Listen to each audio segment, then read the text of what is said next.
A judge ordered New York City to make all new taxis wheelchair accessible. Happy Labor Day. It's Monday, September 2nd, and this is your New York Daily News.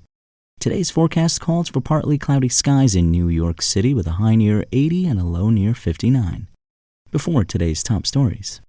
A 61-year-old driver left a trail of carnage in his wake in Brooklyn on Saturday after hitting 4 cars and injuring 2 pedestrians in a demolition derby hit-and-run before police arrested him. Cops said the driver of the Toyota minivan was heading north on Rockaway Parkway in Brownsville around 4 p.m. when he crashed into 2 occupied vehicles.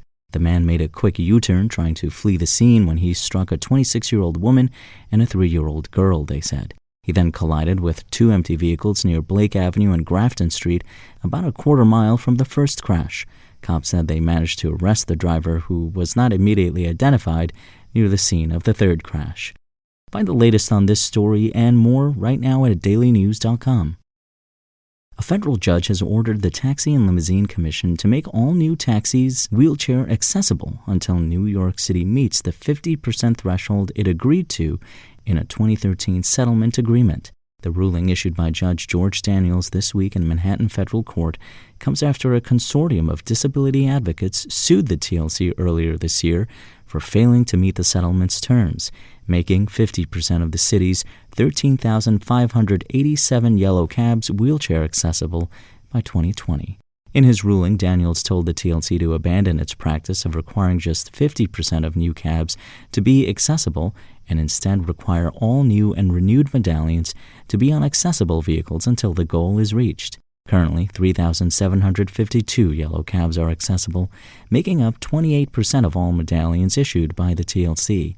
But that's 42% of the taxis making regular trips, so-called active medallions. Court filings show the TLC expects it could reach 50% accessibility with active medallions by the end of the year if every new cab is required to be wheelchair accessible.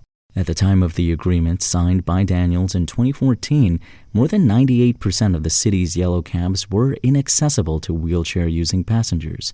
At the time, the judge called the settlement one of the most significant acts of inclusion in this city since Jackie Robinson joined the Brooklyn Dodgers. Both sides negotiated extensions following the disruption of the taxi industry by rideshare apps and the arrival of the COVID-19 pandemic in 2020, eventually settling on a 2023 deadline for the accessibility goals. But 4 years past the initial deadline, only 32% of the city's total taxi medallions were affixed to wheelchair-accessible vehicles. As previously reported by the Daily News, the TLC has argued that the agreement to make half of the entire medallion fleet accessible is impossible, arguing that a stricter mandate would turn drivers away from yellow cabs due to the expense of wheelchair-accessible vehicles. TLC Commissioner David Doe acknowledged the decision on Friday and said the city would abide by the ruling. For more on this story and for the latest in New York City politics, visit nydailynews.com and follow us on social media at nydailynews. Thanks for listening. My name is Imran Sheikh. Spoken Layer.